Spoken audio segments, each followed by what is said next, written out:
Saudi আরবে আজ পবিত্র ঈদ উল ফিতর। মধ্যপ্রাচ্যের সঙ্গে মিলিয়ে উদযাপিত হবে দেশের কয়েক জেলায়ও। শাওয়াল মাসের চাঁদ দেখার অপেক্ষায় বাংলাদেশ। সে করে ফিরছে মানুষ, চিরচেনা চেহারায় লঞ্চ টার্মিনাল। সময় মতো ছাড়ছে ট্রেন, ভোগান্তিহীন ঈদযাত্রায় স্বস্তি। বাসে বাড়তি ভাড়া নেওয়ার অভিযোগ।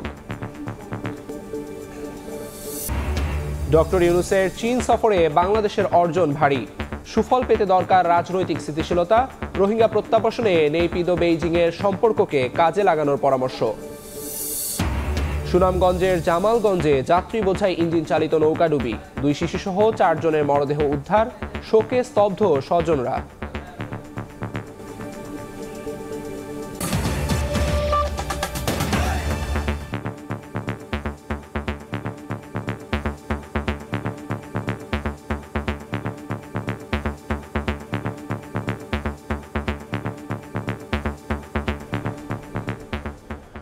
ভোরের সময়ে সঙ্গে আছি আমি আমিরুল ইসলাম আলিফ।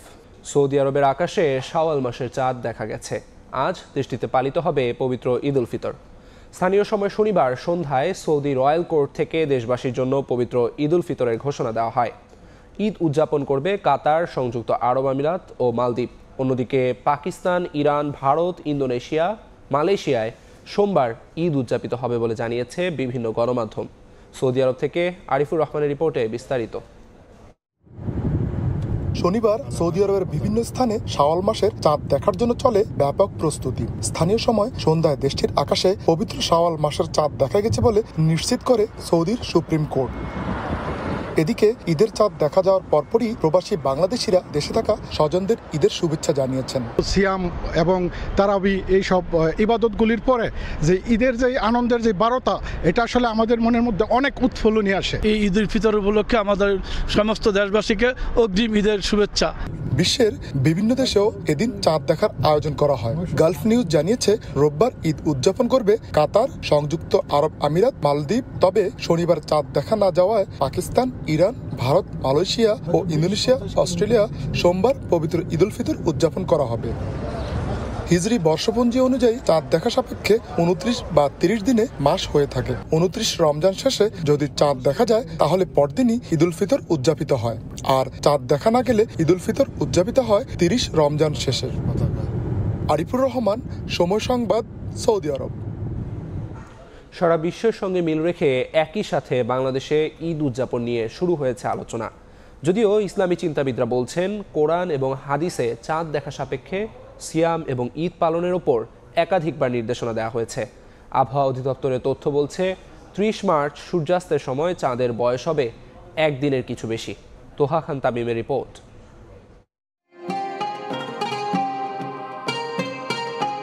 প্রতি বছর রমজান শেষে ঈদের চাঁদ দেখা ও ঈদ উদযাপন নিয়ে শুরু হয় আলোচনা সমালোচনা। সৌদি আরবের সাথে মিল রেখে দেশের অনেক স্থানেই পালিত হয় ঈদের আনুষ্ঠানিকতা। এবার আবহাওয়া অধিদপ্তরের তথ্য বলছে 30 মার্চ অর্থাৎ 29 রমজানে সূর্যাস্তের সময় শাওয়াল মাসের চাঁদের বয়স হবে 1.05 দিন, আর পরের দিন 31 মার্চ 2.05 দিন।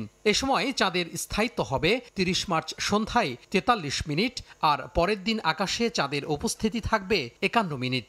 আবহাওয়া অফিসের তথ্য অনুযায়ী আকাশ মেঘমুক্ত থাকলে 30 মার্চ সন্ধ্যায় খালি চোখেই দেখা যেতে পারে শাওয়াল মাসের চাঁদ। সৌদি আরব সহ অন্যান্য দেশের সাথে একই দিনে ঈদ উদযাপনের বিষয়ে এবার আলোচনা উঠলেও ইসলামী চিন্তাবিদরা কোরআন এবং হাদিসের নির্দেশনাকেই মেনে চলার উপর গুরুত্ব দিচ্ছেন। রাসূলুল্লাহ সাল্লাল্লাহু আলাইহি ওয়াসাল্লাম ইরশাদ করেছেন, সুমু লিরুয়াতিহি ওয়াফতিরু লিরুয়াতিহি, চাঁদ দেখে রোজা রাখতে হবে আর চাঁদ দেখে রোজা ভেঙে ঈদ করতে হবে। 3 ঘন্টা পরে আমাদের দেশে সূর্য বা চাঁদ উঠছে, এটিকে শরীয়তের পরিভাষায় বলে ইখতিলাফুল মাতালে, মানে বিভিন্ন কক্ষপথের দূরত্ব। কোরআনের ওই আয়াতের ভিত্তিতে যেহেতু আমরা যেদিন চাঁদ দেখছি সেদিনকে ধরা হয়েছে। অন্যের সিরিয়ার চাঁদ দেখাকে সাহাবায়ে কেরাম যেহেতু গ্রহণ করেননি, আমরাও সেটির উপরে আমল করা হচ্ছে। গত কয়েক বছর ধরে সৌদি আরবের সঙ্গে একই সাথে ঈদ উদযাপন বিষয়ে শিগগিরই সরকারের পক্ষ থেকে সিদ্ধান্তের কথা জানিয়েছে ইসলামী ফাউন্ডেশন। ইসলামী ফাউন্ডেশনের বোর্ডে এটি আলোচনা হয়েছে, যদি দিনব্যাপী বা 1 দিন 2 দিন ওয়ার্কশপ করে ওলামা ইকরাম যদি একমত হন যে না, বিশ্বে একসাথে আমরা করি, সেদিনই এই ব্যাপারে উদ্যোগী হতে হবে রাজ আইন জারির মাধ্যমে। 30 মার্চ সন্ধ্যা 6টা 32 থেকে 7টা 20 পর্যন্ত চাঁদ দেখার সময় নির্দিষ্ট করেছে আবহাওয়া অধিদপ্তর। তোহা খান তামিম, সময় সংবাদ, ঢাকা। স্বস্তির ঈদযাত্রায় বাড়ির পানে ছুটছেন ঘরমুখ মানুষ। নৌ, ট্রেন আর সড়ক পথে নামে মানুষের ঢল। তবে ভোগান্তির শঙ্কা কাটিয়ে নির্বিঘ্নে যাত্রা করতে পেরে আনন্দিত সবাই। কড়া নাড়ছে ঈদ, শিকড়ের টানে ছুটছে মানুষ। ঈদ যাত্রা যখন নির্বিঘ্ন, তখন আনন্দ বেড়ে যায় কয়েক গুণ। লম্বা ছুটিতে নানা পরিকল্পনা মানুষের। ট্রেনের যাত্রায়ও স্বস্তি মিলেছে যাত্রীদের। শেষ সময়ে কিছুটা ভিড় দেখা গেলেও রাজধানীর বিমানবন্দর স্টেশনেও সময় মতো ছাড়ছে ট্রেন। কর্মব্যস্ততা শেষ করে বাড়ি ফেরা, এটা এর চেয়ে বড় স্বস্তি আর কিছু নাই। পরিবার পরিজনের সাথে ঈদ কাটানো, এটা অনেক স্বস্তির বিষয়। অনেক ঈদের চেয়ে ঈদে অনেক মাশাআল্লাহ ভিড়ভাড়টা কম, ঝামেলাও কম, সুন্দরভাবে বাড়ি যাওয়া যাচ্ছে। চলে যাইতো না, আমি যাই দেশে, আমার ভাই গেছে বাড়ি। এটাই তো আনন্দ, এর মতো আনন্দ আর কি আছে। এদিকে শনিবার রাতে সদরঘাট লঞ্চ টার্মিনালে সময়ক্ষেপণ না করে যাত্রীদের নিয়ে একের পর এক ছেড়ে যায় দক্ষিণাঞ্চলের লঞ্চ। সড়ক পথের চেয়ে নৌপথে একটু বেশি আরামদায়ক, যে কারণে আমরা আসলে নৌপথে যাচ্ছি। লঞ্চের জার্নিটা হচ্ছে আরামদায়ক। অন্যদিকে সড়ক পথের ঈদযাত্রার তুলনামূলক ভোগান্তি কমলেও অস্বস্তির গল্পও রয়েছে। মহাখালী ও সায়দাবাদের মতো বাস টার্মিনালে নারীর টানে ঘরে ফিরছে মানুষ। আজকে ছুটি হয়েছে, এই যাইতেছে আর কি। বাইরে থেকে টিকিট পাই নাই। ঈদ করব, নামাজ পড়ব, মজা করব। আমার দুইটা মামাতো ভাই, এদের সাথে সবার সাথে ঈদ করব, তাই অনেক আনন্দ হচ্ছে। রাতে মহাসড়কগুলোতে যানজট না থাকলেও ঢাকা ছেড়ে যাওয়া গাড়িগুলোকে ধীরগতিতে চলাচল করতে হচ্ছে। আল আমিন তুষার, সময় সংবাদ, ঢাকা। জাতীয় ঈদগাহ ময়দানে সকাল 8:30টায় অনুষ্ঠিত হবে ঈদের প্রধান জামাত, যেখানে একসঙ্গে নামাজ আদায় করতে পারবেন 35,000 মুসল্লি। রাষ্ট্রপতি, প্রধান উপদেষ্টা সহ রাষ্ট্রের অতি গুরুত্বপূর্ণ ব্যক্তিদের জামাতে অংশ নেওয়ার কথা রয়েছে। জাতীয় ঈদগাহ ময়দানের সার্বিক প্রস্তুতি পরিদর্শন শেষে ঢাকা দক্ষিণ সিটি কর্পোরেশনের প্রশাসক জানান, নিরাপত্তাগত কোনো ঝুঁকি বা হুমকি নেই। নির্বিঘ্নে নামাজ আদায় করতে পারবেন মুসল্লিরা। দৃষ্টিনন্দন ফটকে মুসলিম বিশ্বের অন্যতম ধর্মীয় উৎসব পবিত্র ঈদুল ফিতরের আগমনী বার্তা। ঈদ জামাতে এক কাতারে সামিল হতে প্রস্তুত হচ্ছে জাতীয় ঈদগাহ ময়দান। চলছে শেষ সময়ের কর্মযজ্ঞ।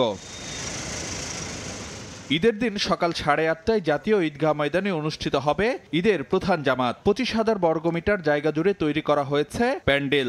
শনিবার সকালে ঈদগাহ ময়দান পরিদর্শনে গিয়ে ঢাকা দক্ষিণ সিটি কর্পোরেশনের প্রশাসক জানালেন, এবারের ঈদের প্রধান জামাতে অংশ নিতে পারবেন 35,000 মুসল্লি। আমরা আশা করছি মহামান্য রাষ্ট্রপতি, মাননীয় প্রধান উপদেষ্টা মহোদয় দুজনই জাতীয় ঈদগাহ ময়দানে ঈদের জামাতে অংশগ্রহণ করবেন। সম্মানিত নাগরিকগণ দুটো গেট দিয়ে তারা প্রবেশ করবেন এবং যারা ভিভিআইপি থাকবেন তাদের জন্য আলাদা গেট থাকবে। এছাড়া মহিলাদের জন্য পৃথক প্রবেশের ব্যবস্থা রেখেছি। ঈদগাহ ময়দানে থাকছে ওজোখানা, খাবার পানি, প্রাথমিক চিকিৎসা সেবা ও ভ্রাম্যমাণ টয়লেটের ব্যবস্থা। পুলিশ, র্যাব এবং অন্যান্য যে আইনশৃঙ্খলা বাহিনী তারা নিয়মিত কাজ করছেন এবং এসএসএফ কাজ করছেন। আমরা তাদের সাথে সমন্বয় করছি।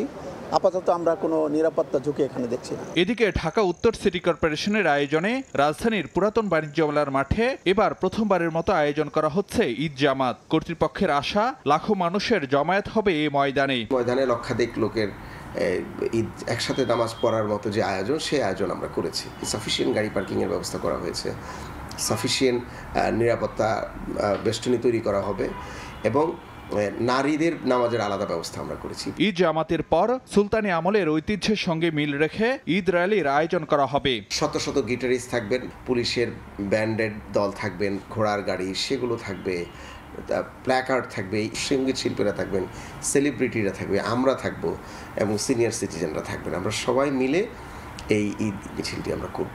মানিক মে অ্যাভিনিউ গিয়ে সংসদ ভবনের সামনে আমরা শেষ করব। ওখানে আমরা একটা সাংস্কৃতিক অনুষ্ঠান করব।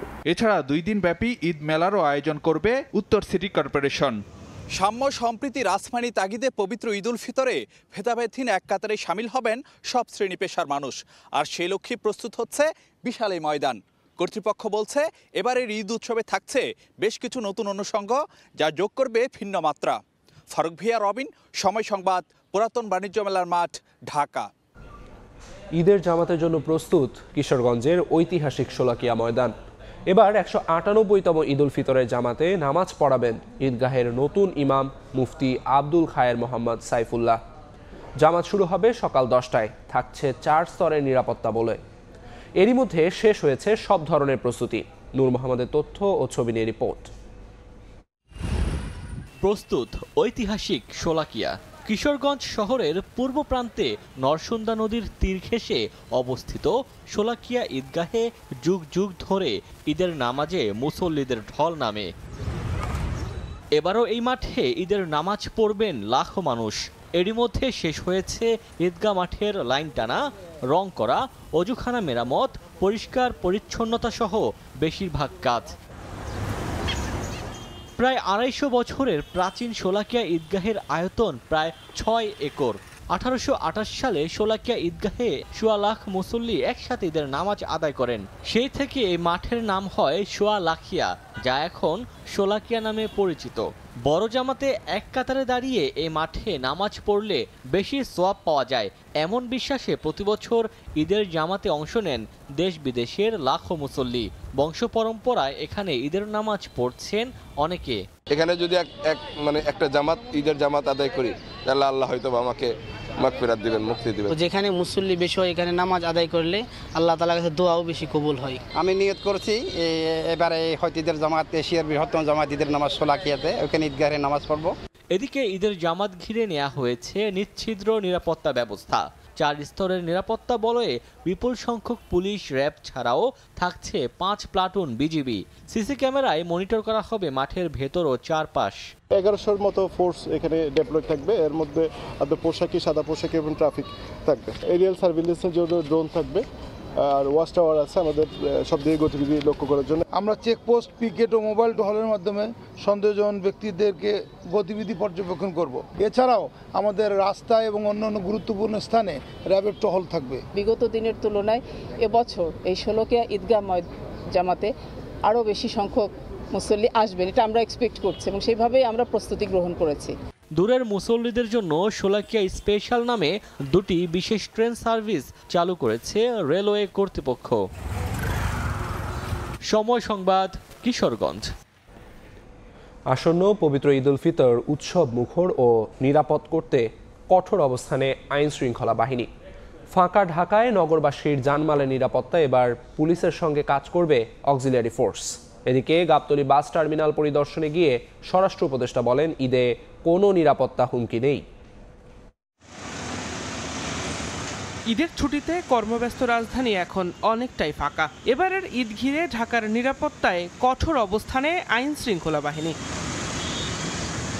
শনিবার সকালে ডিএমপি মিডিয়া সেন্টারে পবিত্র ঈদ উল ফিতর উপলক্ষে সংবাদ সম্মেলনে ঢাকা মহানগর গোয়েন্দা পুলিশের অতিরিক্ত পুলিশ কমিশনার রেজাউল করিম মল্লিক বলেন, ঈদের ছুটিতে টহল কার্যক্রম জোরদারের পাশাপাশি ডিএমপির আওতাধীন 71টি বিশেষ গুরুত্বপূর্ণ স্থানে চেকপোস্ট বসানো হয়েছে। মহানগরীতে চেকপোস্ট ও টহল কার্যক্রম বৃদ্ধি করা হয়েছে। বিভিন্ন গুরুত্বপূর্ণ ও কৌশলগত স্থানে ডিএমপি কর্তৃক 71টি পুলিশি চেকপোস্ট বসানো হয়েছে। ঈদের ছুটিতে রাজধানীর নিরাপত্তা বিষয়ে সংবাদ সম্মেলন করে র্যাব। সংস্থাটির পক্ষ থেকে জানানো হয়, পুরো রাজধানীকে নিরাপত্তা চাদরে ঢেকে ফেলা হবে। নিরাপত্তা নিশ্চিত করতে, ঈদটাকে সুন্দর করতে বিভিন্ন ধরনের আয়োজন এবং বিভিন্ন ধরনের নিরাপত্তা চাদরে ঢেকে রাখা হয়েছে ঢাকা সহ সারা দেশকে। এদিকে গাবতলী বাস টার্মিনালে পরিদর্শনে গিয়ে স্বরাষ্ট্র উপদেষ্টা বলেন, ঈদে নাশকতার কোনো আশঙ্কা নেই। কোনো ধরনের ষড়যন্ত্রের হুমকি নাই, আর ষড়যন্ত্রের যদি কোনো হুমকি থাকে আপনারাই মোকাবেলা করবেন আমাদের সাথে মিলে। জনগণ মোকাবেলা করলে কোনো ষড়যন্ত্র কেউ করতে পারবে না। যাত্রীদের কাছ থেকে সরকার নির্ধারিত ভাড়ার অতিরিক্ত আদায় করলে ব্যবস্থা নেওয়ার হুঁশিয়ারি দেন স্বরাষ্ট্র উপদেষ্টা। দিন মোহাম্মদ সাব্বির, সময় সংবাদ, ঢাকা। বেপরোয়া হয়ে উঠছে রাজধানীর মিরপুর 10 নম্বর মোড় ও হোপ মার্কেটের গলির হকাররা। তুচ্ছ ঘটনায় নারী ক্রেতাদের সাথে অশালীন আচরণ, শ্লীলতাহানি, এমনকি মব তৈরি করে গণপিটুনিও দিচ্ছে তারা। গত 5 দিনে 3 নারীসহ 4 জনকে গণপিটুনিতে হেনস্থা করেছে হকাররা। হকারদের এমন আচরণে ক্ষুব্ধ নারী ক্রেতারা দৃষ্টান্তমূলক শাস্তি চান। এসব ঘটনার ভিডিও ভাইরাল হওয়ার পর স্থানীয় জনতার সহায়তায় 3 ঘটনায় 7 জনকে গ্রেফতার করেছে পুলিশ। পাশাপাশি এসব এলাকায় টহল বাড়িয়ে ঘটনার পুনরাবৃত্তি হলে কঠোর ব্যবস্থার হুঁশিয়ারি পুলিশের। গত 24 মার্চ রাজধানীর মিরপুরের 10 নম্বরের হোপ মার্কেটের গলিতে জুতা কিনতে যায় 2 তরুণী। খোঁজ নিতে ঘটনাস্থলে গিয়ে দেখা যায় জুতা ও জামার দোকান খোলা, কিন্তু নেই অভিযুক্তরা। শিক্ষা অবশ্যই নিয়েছি ভাইয়া, আর শিক্ষা নেওয়ার পর থেকে যখন আমরা কাস্টমার এখন পা ধরে নেই, যারা গ্যাঞ্জাম করছে তারা তো নাই, দুইজনেই তো পলাইছে।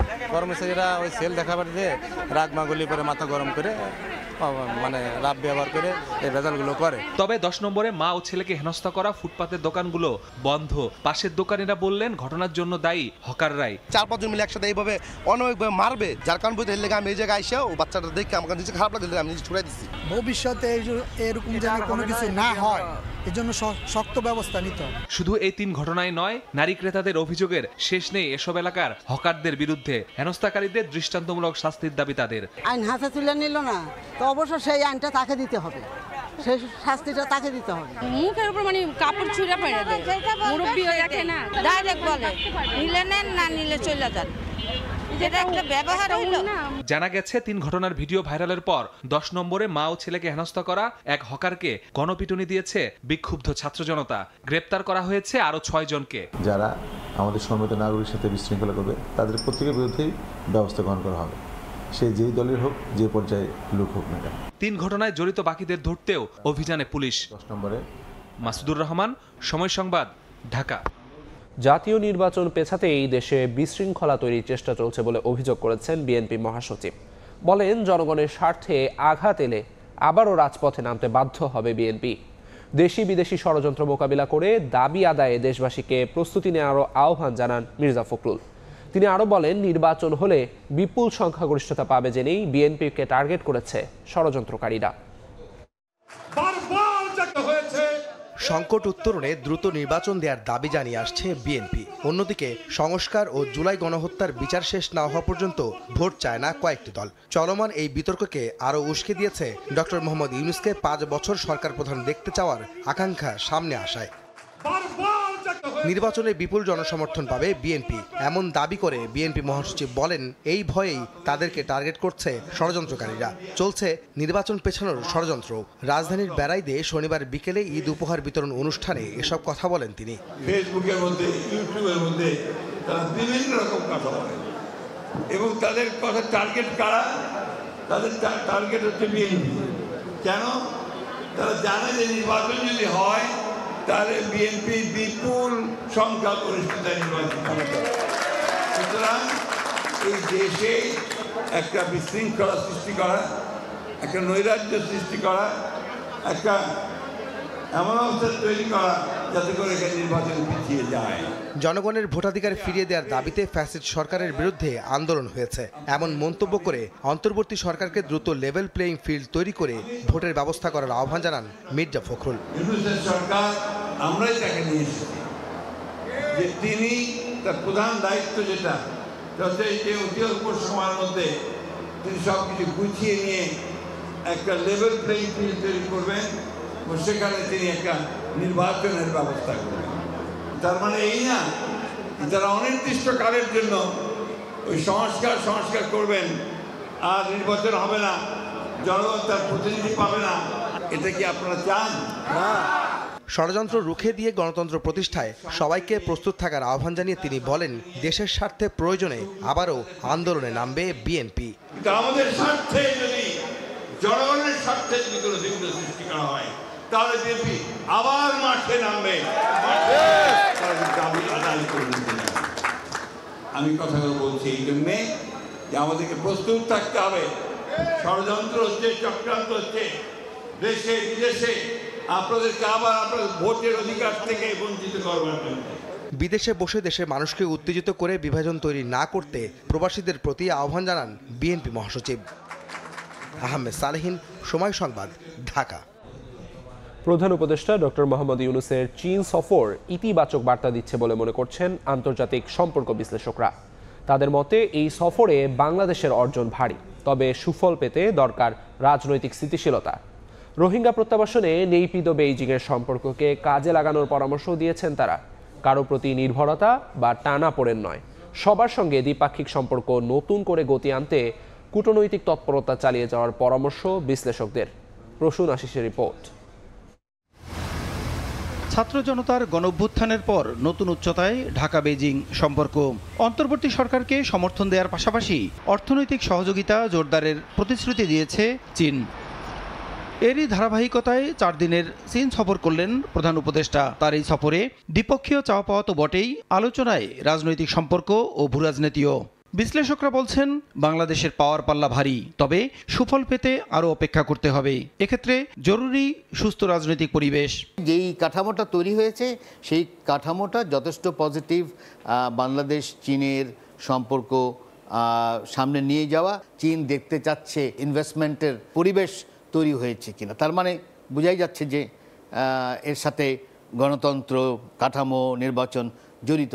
সম্পর্কের ধারাবাহিক একটা মাইলস্টোন হিসাবেই দেখি, এবং এখানে যে সিদ্ধান্তগুলো এসছে আমার ধারণা সেটা ভবিষ্যৎ সরকারের জন্য এক ধরনের একটা ধাপ হিসাবে কাজ করবে। প্রতিশ্রুতিকে যদি আমরা বাস্তবায়নের দিকে নিয়ে যেতে চাই, আর সেটা চীন বলেন, ভারত বলেন, মার্কিন যুক্তরাষ্ট্র বলেন, ইউরোপিয়ান ইউনিয়ন বলেন, যেখান থেকে আমরা বিনিয়োগ চাই, বিনিয়োগ পরিবেশটা কিন্তু উন্নত করতে হবে। তাদের মতে তিস্তা প্রকল্প বাস্তবায়নে চীন আগ্রহ দেখালেও সেখানে পানি প্রবাহ ভারত থেকে আসায় দীর্ঘমেয়াদী ব্যবস্থাপনায় প্রতিবেশী দেশেরও সহযোগিতা লাগবে। আর রোহিঙ্গা প্রত্যাবাসনে মিয়ানমার চীনের সম্পর্ককে কাজে লাগাতে পারে বাংলাদেশ। চীনের সহায়তায় তিস্তা প্রকল্প হতে পারে। যেহেতু একাধিক MOU সই হয়েছে, যেই সরকারই আসুক না কেন তারা এই ধাপটা ব্যবহার করে এগিয়ে নিয়ে যাবে। আমেরিকা তো বড় আকারে রোহিঙ্গাদের সাপোর্ট করতো, ওই সাপোর্টটা এখন কে দিবে? তো যার জন্য একটা ক্রাইসিসের মধ্যে কিন্তু বাংলাদেশ পড়তে যাচ্ছে, যেহেতু মিয়ানমারের সাথে তাদের একটা ভালো সম্পর্ক আছে। তো এই সম্পর্কটা কাজে লাগানো। যৌথ ঘোষণাতে যে কথাটা বলা আছে সেখানেও কিন্তু মিয়ানমার সরকারের সাথে ফ্রেন্ডলি কনসালটেশনের মধ্যে দিয়ে এই সমস্যার সমাধানের জন্য চেষ্টা করার কথা বলা হয়েছে। চেষ্টা চালিয়ে যেতে হবে। তিস্তা আলোচনা হলেও এই বিষয়টা নিয়ে আরও গভীরভাবে চিন্তা আমাদের করতে হবে। তার কারণ হলো যে পানি প্রবাহ তো এর সাথে জড়িত, সেই প্রবাহের ক্ষেত্রে তো আবার ভারতেরও সংশ্লিষ্টতা আছে। কারো প্রতি নির্ভরতা বা টানাপোড়েন নয়, সবার সঙ্গে দ্বিপাক্ষিক সম্পর্কে নতুন করে গতি আনতেই কূটনৈতিক তৎপরতা চালিয়ে যাওয়ার পরামর্শ এই দুই বিশ্লেষকের। যেই পররাষ্ট্রনীতি করুক না কেন ওটা বাংলাদেশ জনগণ কেন্দ্রিক হতে হবে। তো যার জন্য ওই জিনিসটা ঠিক না যে উনি চীনে গেলেন বলেই ভারত একেবারে হয়ে যাবে। আমরা চীনের সাথে সম্পর্ককে আমাদের দ্বিপাক্ষিক সম্পর্কের বা প্রয়োজনের ভিত্তিতেই দেখি। আমাদের প্রয়োজনে দুইজনকেই প্রয়োজন। বন্ধু রাষ্ট্রগুলোকে রাজনৈতিক বার্তা দেওয়াও প্রধান উপদেষ্টার চীন সফরের অন্যতম লক্ষ্য বলেও মনে করেন বিশ্লেষকরা। প্রসূন আশিস, সময় সংবাদ, ঢাকা। আরশা প্রধান আতাউল্লাহ জুনুনি গ্রেফতার হওয়ার পর কক্সবাজারের উখিয়া ও টেকনাফের 33টি ক্যাম্পে নিরাপত্তা জোরদার করেছে আইন শৃঙ্খলা বাহিনী। বিশৃঙ্খলা এড়াতে বাড়ানো হয়েছে টহল ও তল্লাশি কার্যক্রম, বাড়ানো হয়েছে গোয়েন্দা নজরদারিও। শরণার্থী ত্রাণ ও প্রত্যাবাসন কমিশন বলছে পরিস্থিতি স্বাভাবিক রাখতে একযোগে কাজ করছে সব সংস্থা। বিস্তারিত জানাচ্ছেন সুজাউদ্দিন রুবেল। কক্সবাজারের উখিয়া ও টেকনাফের 33টি আশ্রয় শিবিরে বসবাস করছে মিয়ানমার থেকে পালিয়ে আসা 13 লাখের বেশি রোহিঙ্গা।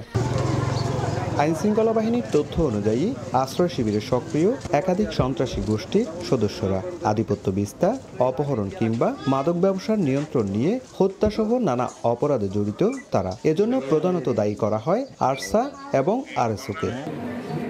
গত 18 মার্চ নারায়ণগঞ্জ থেকে আরসা প্রধান আতাউল্লাহ জুনুনি সহ 6 সহযোগীকে গ্রেপ্তার করে র্যাব। এর প্রতিক্রিয়ায় সন্ত্রাসীরা আশ্রয় শিবিরে বেপরোয়া হয়ে উঠতে পারে বলে শঙ্কা নাগরিক সমাজের। এক পক্ষ হয়তো আতাউল্লাহর গ্রেফতার খুশি হয়েছে, কিন্তু আরেক পক্ষ হয়তো খুশি হয়নি। সুতরাং এইটার একটা প্রতিফলন হয়তো ঘটতে পারে রোহিঙ্গা ক্যাম্পে। যে কোনো পরিস্থিতি মোকাবেলায় আশ্রয় শিবিরে নিরাপত্তা জোরদার করেছে আইনশৃঙ্খলা বাহিনী। টহলের পাশাপাশি বাড়ানো হয়েছে তল্লাশি কার্যক্রম। আশ্রয় শিবিরের নিরাপত্তায় এপিবিএনের 3টি ব্যাটালিয়ন রয়েছে। পাশাপাশি গোয়েন্দা তৎপরতা বাড়িয়েছে জেলা পুলিশ।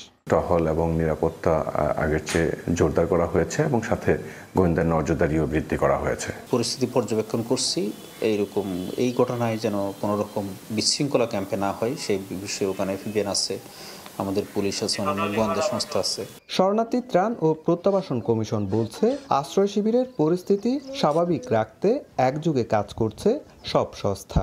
সকল কিছুর অংশ হিসাবেই নিয়মিত টহল চলছে এবং আইন শৃঙ্খলা প্রত্যেক ঈদের সময়ও আইন শৃঙ্খলা রক্ষাকারী বাহিনী আলাদাভাবে ক্যাম্পে নজরদারিও বৃদ্ধি করে। পুলিশ, র্যাব ও রোহিঙ্গা নেতাদের তথ্য মতে গত 7.5 বছরে আশ্রয় শিবিরে খুন হয়েছেন 252 জন রোহিঙ্গা। সুজাউদ্দিন রুবেল, সময় সংবাদ, কক্সবাজার। সংযোগ সড়কের অভাবে দুর্ভোগ পোহাচ্ছেন ময়মনসিংহের ধোবাউড়া উপজেলার দক্ষিণ মাইজপাড়া ইউনিয়নের 10 গ্রামের বাসিন্দা। 16 বছর ধরে যাতায়াতে ভোগান্তি নিরসনে নেওয়া হয়নি কোনো পদক্ষেপ। সময় সংবাদের মাধ্যমে বিষয়টি জানতে পেরে ঈদের পর ব্যবস্থা নেওয়ার আশ্বাস কর্তৃপক্ষের। ময়মনসিংহের ধোবাউড়া উপজেলার দক্ষিণ মাইজপাড়া ইউনিয়নের মকরম খালের দুপাশের ভল্লভপুর, কাশীপুর, রাংসিনপুর, বাগপাড়া সহ আরও কয়েকটি গ্রামকে সংযোগ করেছে এই একটিমাত্র সেতু। মানুষের যাতায়াতে কষ্ট লাঘবে 2009 সালে খালের উপর 18 লাখ টাকা ব্যয়ে 18 ফুট সেতুটি নির্মাণ করা হয়, কিন্তু নির্মাণের পর থেকে কখনো এই সেতুর সুফল ভোগ করতে পারছেন না গ্রামবাসী। বাঁশের ব্রিজ 15 দিন যায় না, ভাঙ্গে জায়গা হুন্ডার লইয়া সমানে মানুষ পড়িয়া যায়। একটা রোগী অসুস্থ হলে এদিক থেকে ওইদিকে নেওয়া যায় না। এলাকাবাসীর অভিযোগ, সেতু নির্মাণ হলেও দুপাশে নেই কোনো সংযোগ সড়ক। গ্রামবাসী মিলে সেতুতে উঠতে বাঁশের পাটাতন দিলেও মাঝে মধ্যেই ভেঙে পড়ে। অযত্ন অবহেলায় এরই মধ্যে ভেঙে গেছে সেতুর রেলিং সহ বিভিন্ন অংশ। ফলে দুর্ভোগের শেষ নেই স্থানীয়দের। সংযোগ সড়ক সহ নতুন সেতু নির্মাণের দাবি তাদের। গাতলা দিয়ে নাইলে ব্রিজ ভাঙ্গিয়া নিয়ে লেগা ফারাই যে বুড়া বানা পোলা পানে চেয়ারম্যানরা কইলে ঠিক করে দেনা করে আমরা নিজেরা মাঝে মাঝে ঠিক করি। দ্রুত ব্যবস্থা নেওয়ার আশ্বাস উপজেলা প্রশাসনের। সংশ্লিষ্ট যে দপ্তর আছে দপ্তরে এগুলো নিয়মিত তদারকি সহ এমার্জেন্সি একটা অগ্রাধিকার তালিকা করে মেইনটেনেন্সের জন্য বলেছি। কাজ চলমান আছে, ইনশাল্লাহ ভালো ফলাফল সামনে দেখতে পাবো আমরা। সেতুটি দিয়ে কৃষি নির্ভর অন্তত 10 গ্রামের কয়েক হাজার মানুষ প্রতিদিন যাতায়াত করে। ওবায়দুল হক, সময় সংবাদ, ময়মনসিংহ। ঈদের আগে রাজধানীর বিপণী বিতানগুলোতে চলছে শেষ মুহূর্তের কেনাকাটা। বাড়ি যাওয়ার আগে প্রিয়জনদের জন্য জামা জুতো কিনছেন অনেকেই। বেশিরভাগেরই ঝোঁক পোশাকের সঙ্গে মিলিয়ে জুতা আর জুয়েলারি কেনায়। হাতে গোনা আর কয়েকদিন, এরপরেই খুশির ঈদ। আর ঈদে নতুন জামা জুতা আনন্দ বাড়িয়ে তোলে বহুগুণে। তাই শেষ মুহূর্তের কেনাকাটায় ব্যস্ত ক্রেতা বিক্রেতারা। বাচ্চাদের জন্য জামা কাপড়, জুতা আর যা টুকিটাকি কিছু বাকি ছিল কসমেটিক্স আইটেম। ছেলের জন্য কিনবো, মেয়ের জন্য কিনবো। বিজনেস করি, অনেক ব্যস্ত থাকি, তো আজকে একটু সময় পেয়েছি তাই আসলাম। বাবা মায়ের হাত ধরে ছোট্ট সোনামণিরাও এসেছে পছন্দের পোশাকটি বেছে নিতে। পোশাকের পাশাপাশি ঈদ উপলক্ষে ঘর সাজানোর অনুষঙ্গও কিনছেন অনেকে। বাবার আমি একসাথে কিনি, তো এক ম্যাচিং করে কিনি। জুতা, ব্যাগ, তারপর চুড়ি, শেষ জনে যা যা লাগে, মগটক, হাবি যাবি, এইসব জন্য কেনাকাটা করছি সংসারের জন্য। বিক্রেতারা বলছেন ঈদের ছুটি আগে থেকে শুরু হওয়ায় ক্রেতা সমাগম কিছুটা কম, যার প্রভাব পড়েছে ব্যবসাতেও। বন্ধটা পড়ার কারণে একটু বেচা একটু কম। লোকজন নাই, পরিস্থিতি খারাপ, আর্থিক অবস্থা ভালো না মানুষের। কেনাকাটা তো চলবার 2-3 দিন, আজকে বা কালকে, তারপর তো চান রাত। তবে বেলা বাড়ার সঙ্গে সঙ্গে ভিড় বাড়ার আশা তাদের। অন্তরা সেন, সময় সংবাদ, ঢাকা। দৃষ্টান্তমূলক শাস্তি না হওয়া, বিচার কাজে দীর্ঘসূত্রতা, তদন্ত প্রতিবেদন প্রদানে বিলম্বের কারণে দেশে নারী নির্যাতনের হার মারাত্মকভাবে বেড়েছে। নারী নির্যাতন মামলা দ্রুত নিষ্পত্তি করার দাবি সংশ্লিষ্টদের। নৌশাদ আহমেদ চৌধুরীর ক্যামেরায় বিস্তারিত ইকরামুল কবিরের প্রতিবেদনে। 2020 সালের 25 সেপ্টেম্বর সিলেট এমসি কলেজের ছাত্রাবাসে স্বামীকে আটকে রেখে এক তরুণীকে সংঘবদ্ধ ধর্ষণ করা হয়। ওই নারীর স্বামীর করা মামলায় ছাত্রলীগের রাজনীতির সঙ্গে জড়িত 8 আসামিকে অভিযুক্ত করে 2020 সালের 3 ডিসেম্বর মামলার অভিযুক্তপত্র আদালতে জমা দেয় পুলিশ। অভিযুক্তরা সিলেট কেন্দ্রীয় কারাগারে রয়েছে। 6 জনের সঙ্গে ডিএনএ টেস্টও মিল পাওয়া গেছে। তবে তদন্তকালীন ক্ষমতাসীন আওয়ামী লীগের ভাতৃপ্রতিম সংগঠন ছাত্রলীগের নেতা হওয়ায় এতদিনেও শুরু হয়নি মামলার কার্যক্রম। ওই পরিচয়ের কারণে সম্ভবত ওনারা রাষ্ট্রপক্ষ হয়েও আবার অ্যাপিলেট ডিভিশনে ওই আদেশটাকে চ্যালেঞ্জ করে বসলেন যে ওই যে দ্রুত বিচারে যাওয়ার যাতে না হয় এবং এটা আটকে থাকে।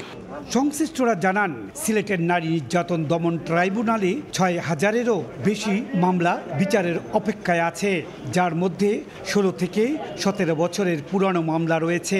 মামলার দীর্ঘসূত্রিতায় মামলার আগ্রহ হারিয়ে ফেলেন বাদী। মামলার দ্রুত নিষ্পত্তিতে আদালত বাড়ানোর দাবি আইনজীবীদের। নারী ও শিশু নির্যাতন দমন ট্রাইব্যুনালে একটা মাত্র ট্রাইব্যুনাল অবস্থানটা বিভাগীয় শহর। এখানে এত মামলার জর্জে একটা মামলা জামিন হওয়ার পরে পরবর্তী তারিখে ট্রায়াল পেশ করবো, আসামি ডেটটাই ভুলে যায়, গুছাও ভুলে যায় অনেক সময়। এখানে যদি জেলা একটা এবং মহানগরে আরেকটা, দুইটা অন্তত পক্ষে যদি নারী শিশু নির্যাতন দমন ট্রাইব্যুনাল দেওয়া হয়, তাহলে সিলেটের জনগণ উপকৃত হবে। আইনজীবীরা বলছেন, নারী নির্যাতনের বড় ধরনের সাজার নজির পাওয়া যাচ্ছে না, তাই অপরাধও কমছে না। আমাদের সামনে এরকম উদাহরণ নাই যে এরকম রেপ করলে সে তার ফাঁসি কার্যকর হয়েছে। আইন প্রয়োগের ক্ষেত্রে আমরা ঘাটতি দেখছি। 17 মার্চ হাইকোর্ট আদেশ দেন, সিলেটের এমসি কলেজ ছাত্রাবাসে সংঘবদ্ধ গৃহবধূকে ধর্ষণ এবং চাঁদাবাজি ও ছিনতাইয়ের 2 মামলার বিচার কাজ দ্রুত বিচার ট্রাইব্যুনালেই হবে। নারী নির্যাতন মামলাগুলো দ্রুত নিষ্পত্তি করে আসামিদের দৃষ্টান্তমূলক শাস্তির আওতায় আনা গেলে নারী নির্যাতন অনেকটাই কমবে বলে মনে করছেন আইনজীবীরা। সিলেটের আদালত প্রাঙ্গণ থেকে ইকরামুল কবির, সময় সংবাদ। ঈদের ছুটিতে হবিগঞ্জের সাতছড়ি জাতীয় উদ্যানে এসেছেন প্রকৃতিপ্রেমীরা। শহর ছেড়ে প্রকৃতির মাঝে প্রশান্তি খুঁজছেন তারা। রাশেদ আহমেদ খানের তথ্য ও ছবি নিয়ে রিপোর্ট। জীববৈচিত্র্য সমৃদ্ধ সংরক্ষিত বনাঞ্চল হবিগঞ্জের সাতছড়ি জাতীয় উদ্যান। এ উদ্যানে রয়েছে নানা প্রজাতির উদ্ভিদ ও বন্যপ্রাণী, বিশেষ করে বিরল প্রজাতির নানা বন্যপ্রাণীর দেখা মেলে এখানে। পর্যটকরা শহরের কোলাহল ছেড়ে প্রকৃতির মাঝে সময় কাটাতে আসেন এ উদ্যানে। তাই ঈদের ছুটি পেয়েই প্রকৃতির টানে এখানে ছুটে এসেছেন অসংখ্য মানুষ। প্রকৃতি ও প্রাণীকুল রক্ষার পাশাপাশি পর্যটকদের জন্য আরও সুযোগ সুবিধা বাড়ানোর দাবি জানিয়েছেন ভ্রমণ পিপাসুরা। গাছপালা দেখলাম, পশু পাখি দেখলাম, অনেক সুন্দর রাস্তা, খুব ভালো লাগলো দেখতে। ঢাকা থেকে এসেছি, এই সাতছড়ি এলাকাটা দেখে খুব ভালো লাগছে। বানর আছে, বিভিন্ন ধরনের পশু পাখি আছে। অনেকে দাঁড়ায় গান করতেছে, মনের আনন্দে খোলা হলে। এদিকে পর্যটকদের ঘুরতে যেন কোনো অসুবিধা না হয় তার জন্য নেওয়া হয়েছে বাড়তি নিরাপত্তা ব্যবস্থা। ঈদ মৌসুমে প্রচুর লোকের সমাগম হয়, আমরা তাদের নিরাপত্তার জন্য সচেষ্ট আছি যাতে কোনো অপ্রীতিকর ঘটনা না ঘটে। সাতছড়ি জাতীয় উদ্যানে ঈদের আনন্দ ভাগাভাগি করতে এসেছেন হাজারো মানুষ। তবে পরিবেশ সচেতনতা নিশ্চিত করতে দর্শনার্থীদের আরও দায়িত্বশীল হতে হবে বলে জানিয়েছে বন কর্তৃপক্ষ। সময় সংবাদ, হবিগঞ্জ। খরার কবলে পড়ে নষ্ট হয়ে যাচ্ছে মৌলভীবাজারের চা বাগানগুলো। এরই মধ্যে জেলার প্রায় 25 থেকে 30% বাগানের চারাগাছ নষ্ট হয়ে গেছে। পাতার অভাবে বন্ধ হয়ে গেছে চা কারখানা। খরা মোকাবিলায় সেচের জন্য সরকারের কাছে ভর্তুকি দাবি করেছে টি অ্যাসোসিয়েশন। শাহ অলিদুর রহমানের তথ্য ও মোহাম্মদ ইয়ারুপ আহমেদের ছবিতে রিপোর্ট। চা গাছের সবুজ পাতা পানির অভাবে ধারণ করেছে ধূসর রং। গাছের গোড়ার মাটি ফেটে চৌচির হয়ে গেছে। দীর্ঘদিন ধরে বৃষ্টি না হওয়ায় মৌলভীবাজারের চা বাগানগুলোতে মরে যাচ্ছে গাছ। এরই মধ্যে খরার কারণে জেলার 25 থেকে 30% বাগানের চারা গাছ নষ্ট হয়ে গেছে। কাঙ্ক্ষিত নতুন কুড়ি বা চা পাতার অভাবে অধিকাংশ কারখানা চালু করা যায়নি। এতে গেল বছরের মতো এই বছরও চায়ের উৎপাদন লক্ষ্যমাত্রা পূরণ নিয়ে দেখা দিয়েছে সংশয়। পাতা নাই, গাছ মরে যাইতে আছে, বৃষ্টি নাই, ঝড় নাই। গেল বছর আমরা অনেক পাতা তুলছি, কিন্তু এবার আর পাতা পাই না। গাছের অবস্থা ভালো নাই। আমরা চা শ্রমিকরা খুব দুঃখে বসবাস করছি। মূল কারণ হলো বৃষ্টি যদি হয় অচিরেই এসব সমস্যার সমাধান হবে। আবহাওয়া অফিস জানায়, গত বছর মার্চ মাসে 48 মিলিমিটার বৃষ্টিপাত রেকর্ড করা হয়, আর চলতি বছর মার্চে এসে বৃষ্টিপাত হয়েছে মাত্র 4 মিলিমিটার। আগামী কয়েকদিনে বৃষ্টিপাতের সম্ভাবনা দেখা যাচ্ছে না এবং এই অতি খরা এটা জলবায়ু পরিবর্তনের একটা প্রভাব বলে মনে করা হয়। খরা মোকাবেলায় সেচের জন্য সরকারের পক্ষ থেকে ভর্তুকির দাবি জানিয়েছে বাংলাদেশ টি অ্যাসোসিয়েশনের সিলেট শাখার চেয়ারম্যান। আর লোকসান কমাতে নানা পরামর্শ দিলেন চা বিশেষজ্ঞ। আগামী মাসগুলোতে যদি আমরা পর্যাপ্ত বৃষ্টি এবং সানলাইট পাই তাহলে হয়তো আমরা কভার করতে পারবো কিছুটা। চা গাছ 18 থেকে 29 ডিগ্রি সেলসিয়াসে চমৎকারভাবে সালোক সংশ্লেষণ প্রক্রিয়াটা অব্যাহত রাখতে পারে। এই জন্য প্রথম মোক্ষম টুল হলো ছায়াতরু। বাংলাদেশ চা বোর্ডের দেওয়া তথ্য মতে চলতি বছর দেশে 10 কোটি 30 লাখ কেজি চা উৎপাদনের লক্ষ্যমাত্রা নির্ধারণ করা হয়। সময় সংবাদ, মৌলভীবাজার। চলতি অর্থ বছরে চাল সংগ্রহের লক্ষ্যমাত্রা অর্জন হয়নি নেত্রকোনায়। আতপ চাল 26% ও সেদ্ধ চাল সংগ্রহ হয়েছে 46%। গত বন্যায় ধান উৎপাদন ব্যাহত, বাজারের চেয়ে কম দাম সহ নানা কারণে সরকারি খাদ্য গুদামে সরবরাহ কমেছে বলে জানান মিল মালিকরা। অবশ্য নিজেদের ব্যর্থতা নিয়ে ক্যামেরার সামনে কথা বলতে রাজি হয়নি কর্তৃপক্ষের কেউ। আবু সুফিয়ানের ছবি নিয়ে আলপনা বেগমের রিপোর্ট। চলতি অর্থবছরে নেত্রকোনার সরকারি খাদ্য গুদামে আমনের সিদ্ধ চাল সংগ্রহের লক্ষ্যমাত্রা 18,863 মেট্রিক টন থাকলেও কেনা হয়েছে 8,350 মেট্রিক টন। একইভাবে আতপ চাল সংগ্রহের লক্ষ্যমাত্রা 1,587 মেট্রিক টন থাকলেও কেনা হয়েছে 418 মেট্রিক টন। গত 28 ফেব্রুয়ারি ও 15 মার্চ দুই ধরনের চালের ক্রয়ের মেয়াদ শেষ হলেও পূরণ হয়নি লক্ষ্যমাত্রার অর্ধেকও। হিসাব অনুযায়ী সরকারি লক্ষ্যমাত্রার আতপ চাল 26% ও সিদ্ধ চাল সংগ্রহ হয়েছে 46%। মিল মালিকরা বলছেন, গত বন্যায় ধান উৎপাদন ব্যাহত, বাজারের চেয়ে কম দাম সহ নানা কারণে সরকারি খাদ্য গুদামে সরবরাহ কমেছে। মার্কেটে যে সরকার যে দাম নির্ধারণ করছে তার চেয়ে মার্কেটে চালের ধানের দাম বেশি ছিল, সেজন্য কৃষক দেয় না। সিজনের শুরুতেই যদি সংগ্রহ করতো তাহলে ধানের দাম থাকতো কম, কৃষক দাম পাইতো, আমরাও চালটা দিতে পারতাম। বাজারে যে ধানের মূল্য আর সরকারি যে মূল্য তার চেয়ে অনেক ফারাক। 4-5 টাকা যদি ব্যাস কম থাকে তখন তারা দিতে পারে না বলে তারা জানিয়েছে। এদিকে নিজেদের ব্যর্থতা নিয়ে কোনো সদুত্তর দিতে পারেননি জেলার খাদ্য নিয়ন্ত্রক। আমার এই জেলায় মূলত 6-7 জন মিলার হলো একবারে ডিজার্ট, মানে তারা আমাদের সাথে কোনো এগ্রিমেন্ট করে আর আসেই নাই। অন্যদিকে ধানের কম উৎপাদন ও জুলাই বিপ্লবের পর অনেক মিল মালিক পলাতকের অজুহাত জেলা প্রশাসকের। এই সময় আমাদের অনেক মিলার যারা ডিলার আছে তারা আসলে পলাতক। বন্যায় ফসলের ব্যাপক ক্ষতি হয়েছে, তারপরে আমাদের মিলারদের অনুপস্থিতি, এসব কারণে আমরা আসলে টার্গেট ফুলফিল করতে পারিনি। খাদ্য বিভাগের তথ্য মতে নেত্রকোনায় সিদ্ধ চালের জন্য 84টি ও আতপ চালের জন্য 11টি চালকল তালিকাভুক্ত রয়েছে। আলপনা বেগম, সময় সংবাদ, নেত্রকোনা।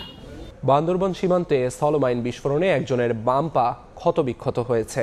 দুপুরে বাংলাদেশ মিয়ানমার সীমান্তের চাকঢালা 44 নম্বর সীমান্ত পিলারের ওপারে মিয়ানমারের অভ্যন্তরে এ ঘটনা ঘটে।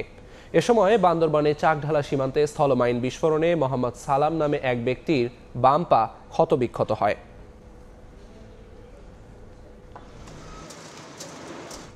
শেরপুরে ফেসবুক পোস্টে রিয়েক্ট দেয়াকে কেন্দ্র করে এইচএসসি পরীক্ষার্থীকে ছুরিকাঘাতে হত্যার ঘটনায় সবুজ নামে এক যুবককে আটক করা হয়েছে।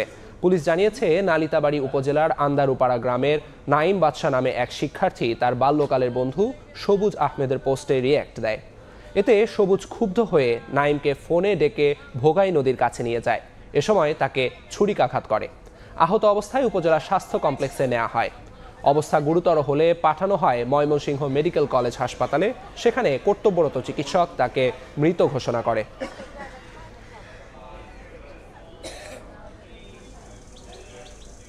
নাম পরিচয়হীন এক নারীকে হত্যা রহস্যের প্রাথমিক জট খুলল একটি দোকান থেকে পাওয়া ক্যাশ মেমোর সূত্র ধরে।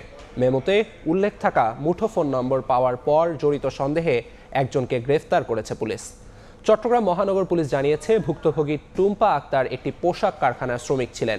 অন্য কারো সঙ্গে সম্পর্কের অভিযোগ তুলে তাকে শ্বাসরোধে হত্যা করে কথিত স্বামী ইব্রাহিম। মুঠোফোনে ধারণ করা ভিডিওতে দেখা যায় রশি ও এক ব্যক্তিকে সঙ্গে নিয়ে অভিযান পরিচালনা করছে পুলিশ। সংস্থাটির কর্মকর্তারা জানিয়েছেন, রশিটি একটি হত্যার আলামত আর সঙ্গে থাকা ব্যক্তি মামলার আসামি। 26শে মার্চ চট্টগ্রাম নগরীর কলসিদিঘির পাড় এলাকায় তালাবদ্ধ ঘর থেকে উদ্ধার হয় অজ্ঞাত এক নারীর লাশ। ছায়া তদন্তে নেমে গোয়েন্দা সংস্থার কর্মকর্তারা জানতে পারেন নিহত নারীর নাম টুম্পা আক্তার। বাসার পাশের দোকানের ক্যাশ মেমোতে পাওয়া মুঠোফোন নম্বরের সূত্র ধরে এরপর খুলতে থাকে হত্যা রহস্যের জট। গ্রেফতার করা হয় ইব্রাহিম নামে একজনকে। শনিবার সিএমপি কার্যালয়ে সংবাদ সম্মেলনে পুলিশ জানায়, পোশাক শ্রমিক টুম্পার অন্য কারো সঙ্গে সম্পর্ক আছে এমন সন্দেহে 26শে মার্চ ঘরে থাকা রশি দিয়ে টুম্পাকে শ্বাসরোধ করেন কথিত স্বামী ইব্রাহিম। মৌখিকভাবে বিয়ে করে, তাদের মধ্যে কোনো দালিলিক বিয়ে হয় না। তারা একসাথে থাকা শুরু করে। তারপরে ঘটনার দিন তারা তার যে টুম্পা আক্তার যে মোবাইলে কথা বলে বিভিন্ন পুরুষের সাথে তাদের মধ্যে সন্দেহ তৈরি হয়, বাদানুবাদ হয়। এরই এক প্রেক্ষিতে ইব্রাহিম তার হাতের কাছে একটি রশি ছিল, এই রশি দিয়ে তাকে গলায় পেঁচিয়ে শ্বাসরোধ করে টুম্পা আক্তারকে হত্যা করে। হত্যার ঘটনায় টুম্পার ভাই বাদী হয়ে নগরীর বন্দর থানায় ইব্রাহিমকে আসামি করে মামলা করেছেন। যখন এই সার্চ করলাম এই তালিকাটার একটা মোবাইল নাম্বারের, তখন দেখলাম যে একটা ছবি আসে, আর কি ট্রু কলার একটা ছবি আসে এবং ওই সিসি ক্যামেরার ছবি মিলে যায়। ওখান থেকে আমরা তখন একটা সন্দেহ শুরু করি যে একটা লোক, এই তার নাম, ওই টালিঘাটে যে নামটা পাইছি ইব্রাহিম, এইটাই। নিহত টুম্পার গ্রামের বাড়ি ব্রাহ্মণবাড়িয়ায়। পার্থপ্রতিম বিশ্বাস, সময় সংবাদ, চট্টগ্রাম। জাতীয় নাগরিক পার্টির উত্তরাঞ্চলের মুখ্য সংগঠক সার্জিস আলম বলেন, রাজনৈতিক দলের ভিন্নতা রয়েছে, সেই অনুযায়ী মত পার্থক্য থাকতে হবে কথা এবং কাজে।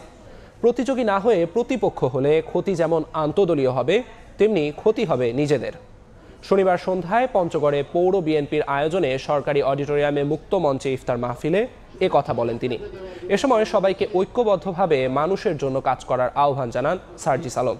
বলেন, সবাইকে প্রত্যেকটি কাজের আগে শেখ হাসিনার বিগত 16 বছরের কার্যক্রম এবং জুলাইয়ে গণ অভ্যুত্থান মনে রাখতে হবে। সেই ইতিহাসই সঠিক পথে যেতে সাহায্য করবে।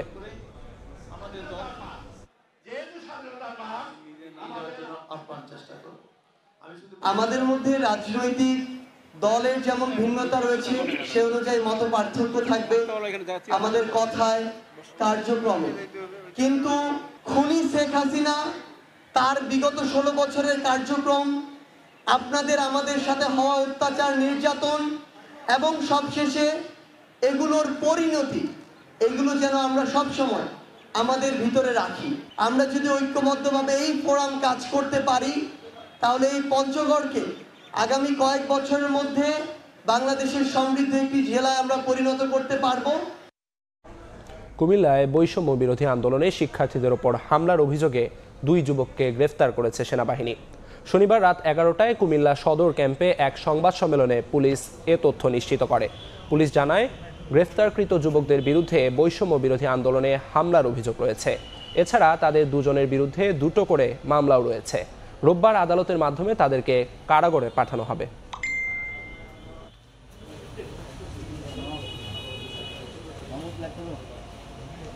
প্রিয়জনের সঙ্গে ঈদ করতে আজও বাড়ির পথে ছুটছে মানুষ। এ বিষয়ে আরও জানাতে রাজধানীর সদরঘাট লঞ্চ টার্মিনালে আছেন তাসলিম তৌহিদ, পদ্মা সেতুর মাওয়া প্রান্তে আছেন নাসিরউদ্দিন উজ্জ্বল, নবীনগর সড়কে আছেন মোজাফফর হোসেন জয়, টাঙ্গাইলে আছেন কাদের তালুকদার এবং পাটুরিয়া ঘাটে আছেন মোহাম্মদ ইউসুফ আলী। শুরুতেই যাচ্ছি তাসলিম তৌহিদের কাছে। রাজধানীর সদরঘাট লঞ্চ টার্মিনালে যাত্রীদের উপস্থিতি কিন্তু কানায় কানায় পূর্ণ হয়ে উঠেছে। আমরা ভোর থেকে দেখেছি যে সেহরির পর থেকে কিন্তু দক্ষিণ অঞ্চলে সাধারণ মানুষ যারা রয়েছেন, অর্থাৎ বরিশাল, ভোলা বা পটুয়াখালী এই রুটে যাত্রী যারা রয়েছেন লঞ্চে যাওয়ার জন্য কিন্তু সকাল থেকে ভোর থেকে কিন্তু এই সদরঘাট লঞ্চ টার্মিনালে কিন্তু ছুটে এসেছেন। এখন পর্যন্ত যদি একটু চিত্র বলে দেখাতে চাই যে প্রত্যেকটা পন্টুন জুড়ে কিন্তু এ মাথা থেকে ও মাথা যাত্রীতে কানায় কানায় পূর্ণ হয়ে গেছে। একই সাথে যে লঞ্চগুলো ঘাটে অপেক্ষমান রয়েছে, একটু পরে ছেড়ে যাবে, অধিকাংশ লঞ্চগুলোতে আমরা দেখেছি যে কেবিন, ডেক, ইভেন ছাদের ওপর পর্যন্ত কিন্তু যাত্রীতে পূর্ণ হয়ে গেছে। আমরা দেখেছি বিআইডব্লিউটিএ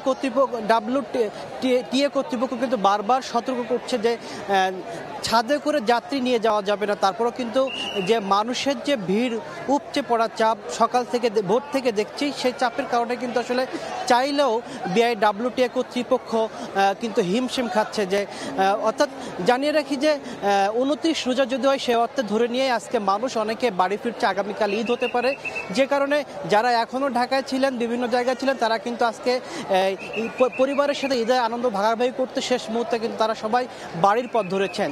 এই কারণে পুরো সদরঘাট লঞ্চ টার্মিনাল জুড়ে কিন্তু আমরা সকাল থেকে যে লঞ্চগুলো ছেড়ে গেছে সবগুলো কিন্তু কানায় কানায় পূর্ণ ছিল। অর্থাৎ লঞ্চ ডেক থেকে শুরু করে ছাদের ওপরেও কিন্তু যাত্রীদের চাপ ছিল। আর এই ছাদের ওপর যাত্রী নেওয়ার কারণে একই সাথে দেখেছি যে আমরা বেশ কিছু যে এখানে কিন্তু নিয়মে ভঙ্গেরও বেশ কিছু কারণে দেখেছি যে লঞ্চগুলোতে 10 থেকে 12টার বেশি যে মোটরসাইকেল রাখা যাবে না সেটাও কিন্তু মানা হচ্ছে না। অধিকাংশ 30 থেকে 40টা পর্যন্ত মোটরসাইকেল নিয়ে যেতে দেখেছি।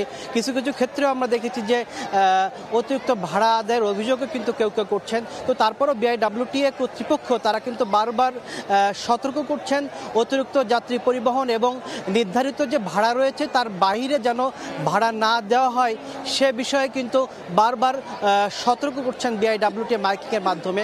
আর এখন পর্যন্ত যে লঞ্চগুলো আমরা দেখেছি প্রত্যেকটা লঞ্চটিতে সাধারণ মানুষের কিন্তু তিল ধরনের ঠাঁই নেই, বিশেষ করে ডেকগুলোতে তিল ধরনের ঠাঁই নেই। ইভেন কেবিনেও কিন্তু যাত্রীরা অবস্থান করছে। এছাড়াও কিন্তু আমরা দেখছি বিভিন্ন জায়গায় কিন্তু বিভিন্ন জায়গাতে দেখেছি ছাদের উপরেও কিন্তু যাত্রীরা যাচ্ছেন, অর্থাৎ 1-2 ঘন্টা পরে যে লঞ্চ ছেড়ে যাবে সেই লঞ্চে কিন্তু ইতিমধ্যে ছাদের উপরেও দেখছি যে সেখানেও যাত্রীদের কানায় কানায় পূর্ণ হয়ে গেছে। অর্থাৎ আগামীকালকে ঈদ ঘিরে শেষ মুহূর্তে এসে এখন পর্যন্ত দেখেছি যে সদরঘাট লঞ্চ টার্মিনালে দক্ষিণ অঞ্চলের যে সমস্ত মানুষ তারা বাড়ি ফিরছেন প্রত্যেকটা লঞ্চগুলোতে কিন্তু কানায় কানায় পূর্ণ হয়ে যাচ্ছে। অর্থাৎ শেষ মুহূর্তে যারা এখনও রাজধানী ছাড়েননি তারা কিন্তু বাড়ির পথে এই লঞ্চ ধরেই কিন্তু বাড়ির পথে ধরেছেন। তো এই ছিল আমার কাছে সদরঘাট লঞ্চ টার্মিনাল থেকে সবশেষ তথ্য। আমরা যেতে চাই মানিকগঞ্জে আছেন আমাদের সহকর্মী, সরাসরি চলে যাচ্ছে সেখানে। শেষ মুহূর্তে কিন্তু একটা মানুষের যে যাত্রা তা কিন্তু একটু নষ্ট করে দিয়েছে কুয়াশা। সেক্ষেত্রে এখন এই মুহূর্তে কিন্তু একটা ফেরি চলাচল শুরু হয়েছে। এখন জাস্ট নাও ওটা জয়কাটা ফেরি ছিল ওটা পাটুয়া ঘাট এলাকাতে। এটা সকাল 6টার পর থেকে কিন্তু ওটা কুয়াশা পড়তে শুরু করে এবং কিছুক্ষণ আগে কিন্তু সেটা প্রায় 1 ঘন্টা বন্ধ থাকার পর ফেরি চলাচলকে এইমাত্র শুরু হয়েছে। আমরা দেখতে পাচ্ছি এখানে যে যাত্রী যে শ্রমিক তারা কিন্তু সকলেই অপেক্ষায় ছিল এইটি ঘাটটুকু পার হওয়ার জন্য। এটা এখন কিন্তু স্বস্তি ফিরে এসেছে এবং ঈদ যাত্রার যে ভোগান্তি কিছুটা হলেও কিন্তু এখন তারাটা আবার স্বস্তি নিয়ে ঘাট পার হবে বলে আমরা দেখছি। তবে এটা ঘাটের যে ফেরিগুলো রয়েছে সবগুলো লোড করা ছিল এই মুহূর্তে কিন্তু তা ছাড়া হচ্ছে এবং যে যাত্রী তাও কিন্তু ধীরে ধীরে আসছে। কয়েকদিনের তুলনায় কিন্তু ঘাটে যাত্রীর সংখ্যা বেশ আমরা লক্ষ্য করছি। অর্থাৎ কানায় কানায় পূর্ণ পদচারণায় কিন্তু এই ঈদে ঘরমুখ মানুষের যাত্রা শুরু হয়েছে শেষ মুহূর্তে এবং তারা একদম ঢলে ঢলে কিছু মানুষ কিন্তু দলে দলে চলে আসছে ঘাট পর্যন্ত। এই মুহূর্তে ঘাটও স্বাভাবিক রয়েছে। হঠাৎ করে চৈত্র মাসের এই কুয়াশায় কিন্তু কিছুটা বিঘ্ন ঘটালেও কিন্তু এই মুহূর্তে আবার ঘাট এলাকা স্বাভাবিক রয়েছে। আমরা দেখতে পাচ্ছি যে মানুষের যে পদচারণা উল্লাস সেটা কিন্তু রয়েছে। মানুষ কিন্তু তার ঘরে ফিরছে এবং সেটা কিন্তু মাত্রাটা অন্যান্য দিনের সকালের চাইতে এই মুহূর্তে একটু বেশি রয়েছে। আমরা দেখছি ফেরিতে বিশিষ্ট জাহাঙ্গীর এখনো লোড নিচ্ছে। সেক্ষেত্রে যাত্রীদের নিয়ে যাবে। আগে কিন্তু এনায়েতপুরি শহরটা গোলাম মহল্লাটা নামে ফেরিও কিন্তু চলে গিয়েছে এখান থেকে ছেড়ে। আমরা যদি বলি সকাল 6টার পর থেকে মাঝনদীতে ছোট বড় 3টি ফেরি আটকে গিয়েছিল। কমপক্ষে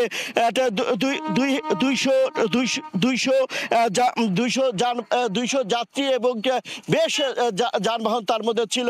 এখন কিন্তু সেটা স্বস্তি এসেছে এবং ঘাট এলাকা একদম স্বাভাবিক অবস্থায় রয়েছে। এই মুহূর্তে মুন্সিগঞ্জে রয়েছে নাসিরউদ্দিন উজ্জ্বল। আমরা সেখানে সরাসরি জানার চেষ্টা করব। উজ্জ্বল, কি অবস্থা সেখানকার?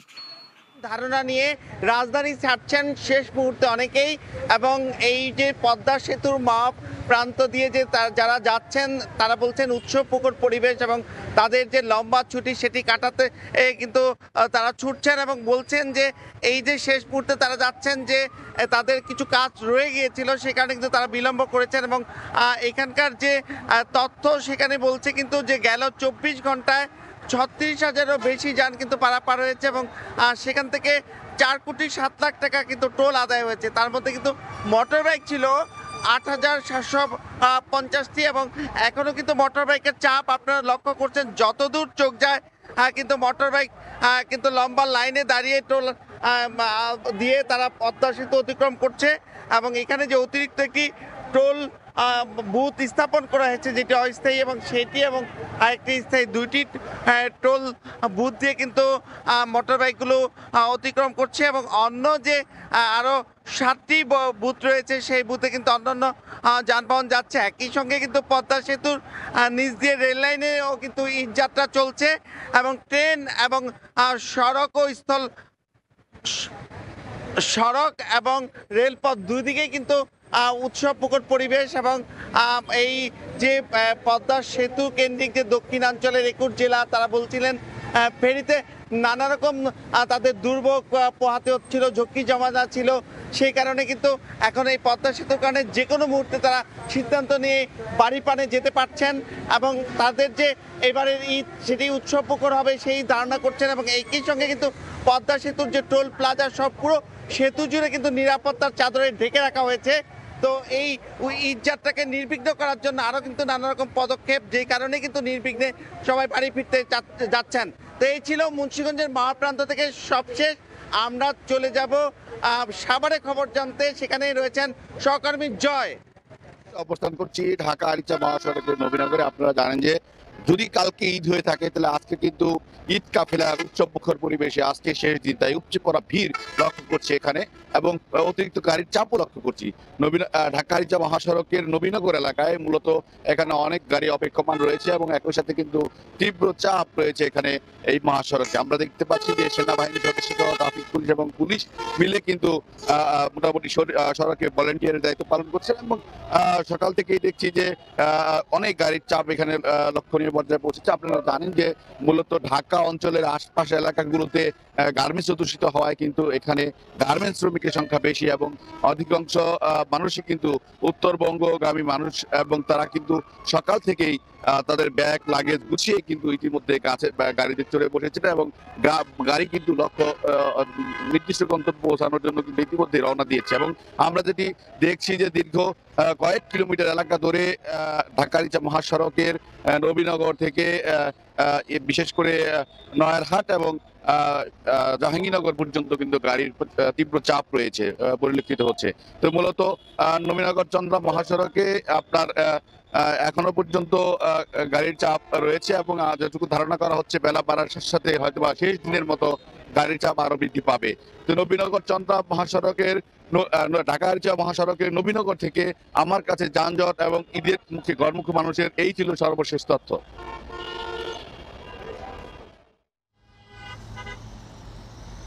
ঢাকা টাঙ্গাইল মহাসড়কে ঈদ যাত্রায় মানুষের ঢল নেমেছে, তবে গত 3 দিন যাবৎ ঈদ যাত্রা স্বস্তিদায়ক হলেও উত্তরবঙ্গ যাত্রীদের শেষ মুহূর্তে এসে তারা যানজটের কবলে পড়েছে। গত রাত থেকে আমরা জেনেছি যে গত রাত থেকেই যানজটের কবলে পড়তে হয়েছে। ঘন্টার পর ঘন্টা তাদেরকে এই যানজট 7টা বাজে সকাল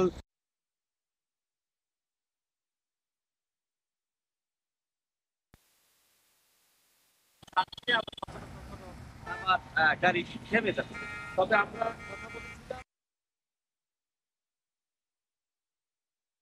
কথা বলেছিলাম, তারা বলে ব্রিজের উপরে বিকল হয়ে যাওয়ার কারণে বেশ কিছু সময় টোল আদায় বন্ধ রাখা হয়েছিল এবং সিরাজগঞ্জ অংশে বেশ কিছু সমস্যার কারণে টোল আদায় বন্ধ রাখা হয়েছিল, যেই কারণে আসলে এই যানজটের সৃষ্টি হয়েছে। তবে তারা আমাদেরকে বলেছে যে আমরা সম্প্রতি খুবই দ্রুত সময়ের মধ্যে আমরা 2টি লেন অর্থাৎ ব্রিজের উপরে যে 2টি লেনই শুধুমাত্র উত্তরবঙ্গের দিকে চলে যাচ্ছে, যে কারণে খুব দ্রুত সময়ের মধ্যে এই যানজট নিরসন হবে বলে আমাদেরকে জানিয়েছে। তবে এখানে যারা আছে, যারা যাত্রী রয়েছেন তাদের সাথে আমরা কথা বলেছি, তারা বলেছে যে আসলে দুর্ভোগ হলেও যেহেতু ঈদের মধ্যে বাবা মা আত্মীয় স্বজনের সাথে ঈদ করতে হবে, যে কারণে তারা কষ্ট হলেও তারা এটিকে মেনে নিচ্ছে। তো এই ছিল আসলে আমার কাছ থেকে ঢাকা টাঙ্গাইল মহাসড়কে ঈদ যাত্রার খবর। ঈদে ঘরমুখী মানুষের খবর নিয়ে আমরা সরাসরি ছিলাম টাঙ্গাইলে, এর আগে ছিলাম সাভার নবীনগর এবং এর আগে ছিলাম মুন্সিগঞ্জ, মানিকগঞ্জ এবং ঢাকার সদরঘাটে। নেত্রকোনায় পাচারের সময় ভিজিএফের 16 বস্তা চাল জব্দ করা হয়েছে। শনিবার দুর্গাপুরে সদর ইউনিয়ন পরিষদের কার্যালয় থেকে 2টি অটোরিকশায় করে পাচারকালে স্থানীয়রা দেখে ফেলে ধাওয়া করে। এ সময় অটোরিকশার চালক চাল রেখে পালিয়ে যায়। পরে খবর পেয়ে ঘটনাস্থলে যান উপজেলা সহকারী কমিশনার। জব্দ করা ভিজিএফের 16 বস্তা চাল প্রশাসনের জিম্মায় নেওয়া হয়।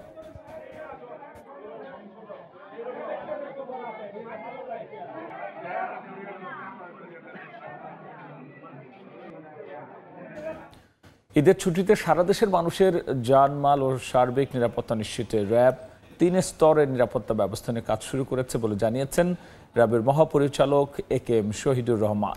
শনিবার রাতে ঢাকা চট্টগ্রাম মহাসড়কের বিভিন্ন পয়েন্ট পরিদর্শন শেষে রাজধানীর মাতুয়াইল এলাকায় সাংবাদিকদের এই কথা জানান তিনি। র্যাব মহাপরিচালক বলেছেন, ঈদকে কেন্দ্র করে অপরাধ ঠেকাতে রাজধানী সহ সারা দেশে গুরুত্বপূর্ণ স্থানে চেকপোস্ট বসিয়ে তল্লাশি কার্যক্রম চলছে। পাশাপাশি লঞ্চ ও বাস টার্মিনাল এবং রেল স্টেশনগুলোতেও নিরাপত্তা ব্যবস্থা জোরদার করা হয়েছে।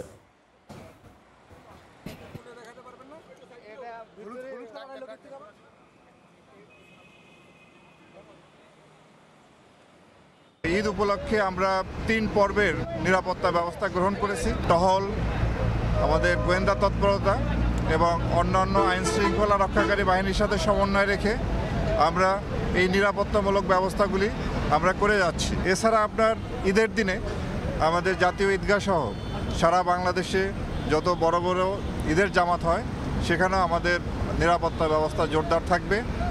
নোবেল শান্তি পুরস্কারের জন্য মনোনীত হয়েছেন পাকিস্তানের সাবেক প্রধানমন্ত্রী ইমরান খান।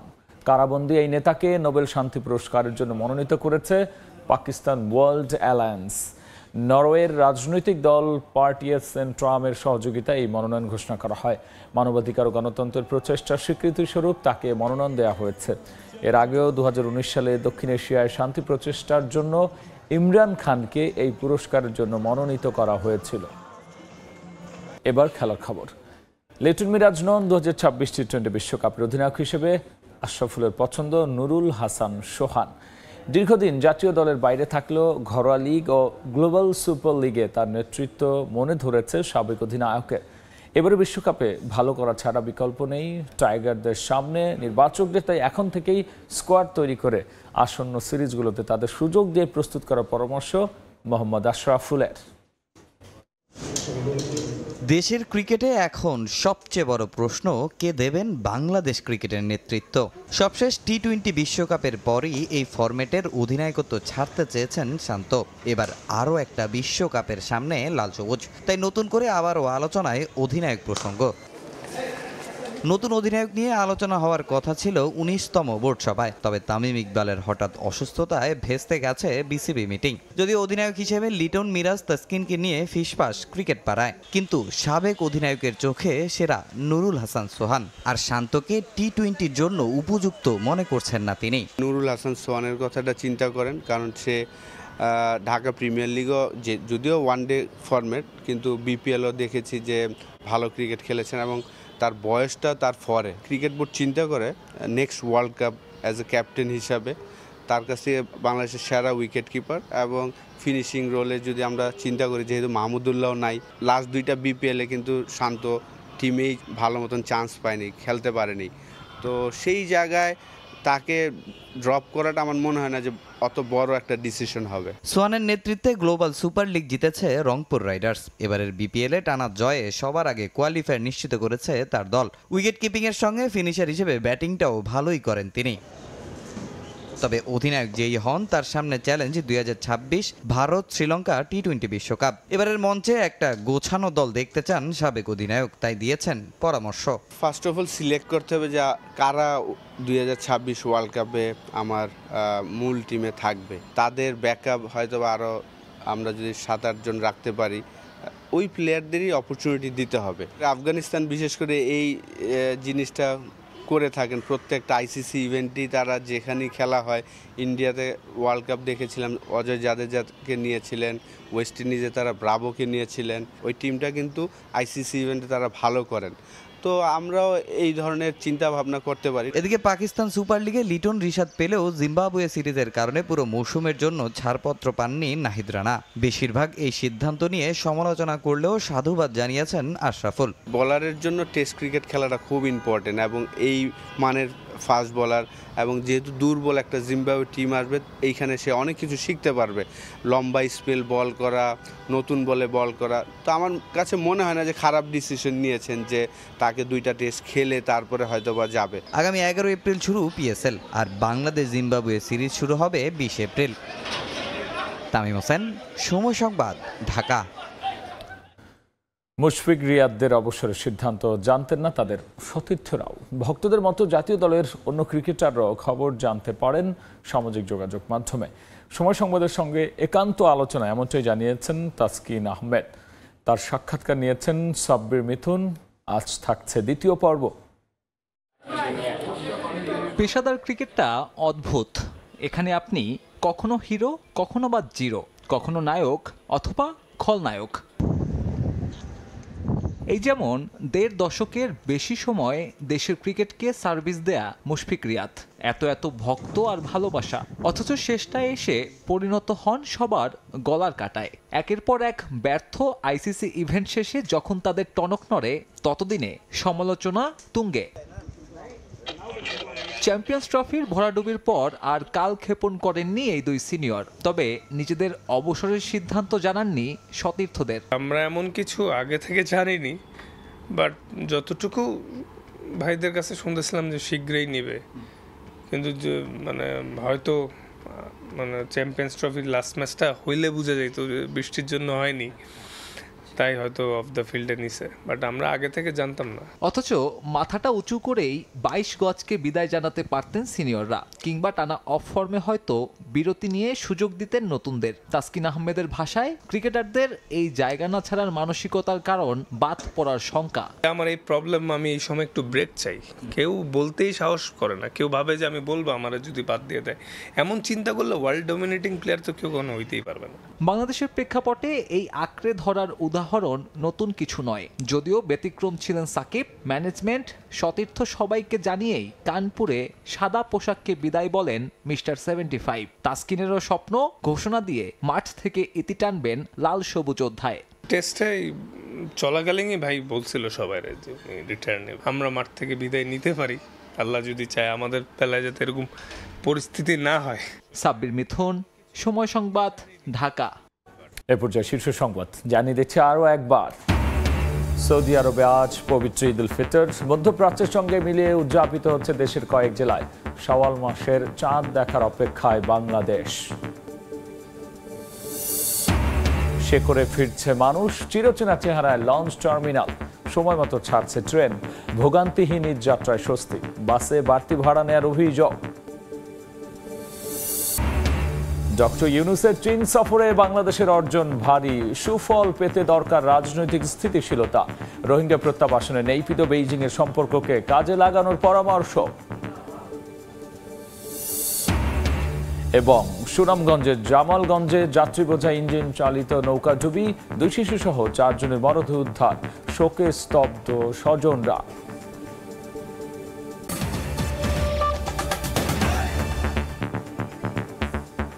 এই ছিল ভোরের সময়। সঙ্গেই থাকুন সময়।